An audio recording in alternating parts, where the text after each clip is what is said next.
right, what we got here is a power supply for a subwoofer that blew out on me a couple years ago. I'm tired of listening to movies without having a good sub bass. Now this capacitor I've already replaced. I replaced that a couple hours ago, and I still have to replace this one. When this blew, it was a catastrophic explosion. These capacitors, I don't have them anymore, but both of them were just kaput. So, I finally got around to getting the capacitors, and I put this one in a couple hours ago, and now I'm going to put in one more.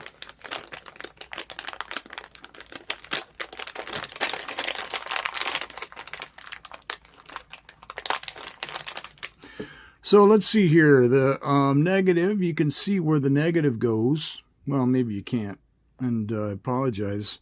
I'm filming this off of my phone. So, yeah. Oh, and the light's not that good either, is it?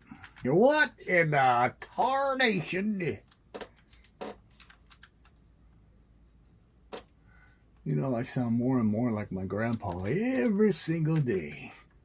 But it says here on the board, there's a little minus sign where it needs to be.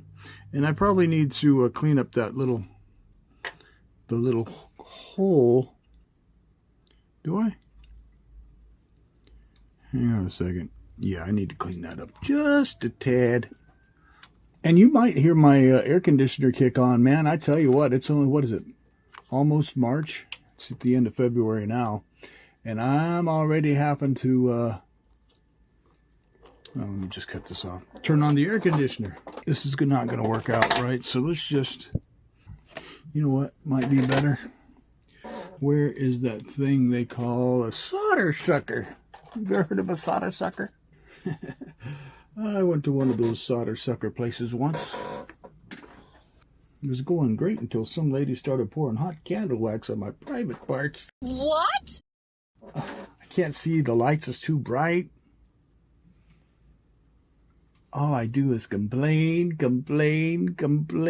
That's right, Cosmo. All right, hang on just a second. Let me get my spectacles on.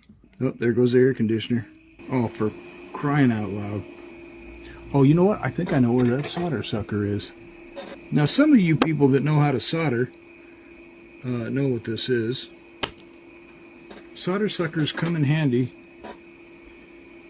when you need to suck some solder. Sally sells seashells down by the seashore. All right, let's see here. Negative goes this way.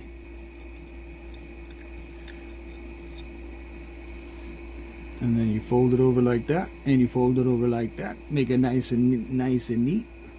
Uh-oh, what happened here? Did the trace come off? I think the trace came off a little bit.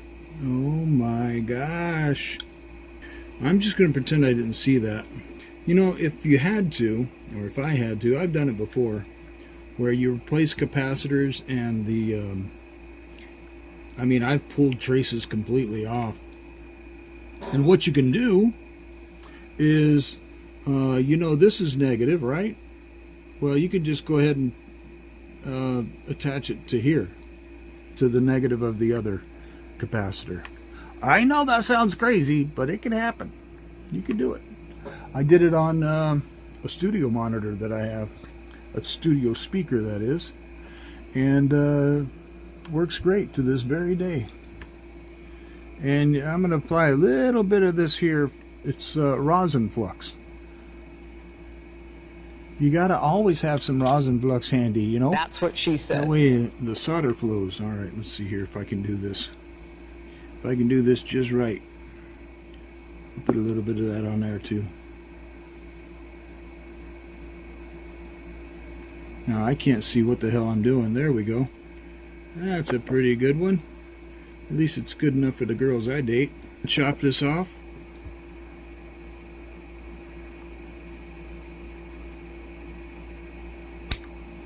Chop this off.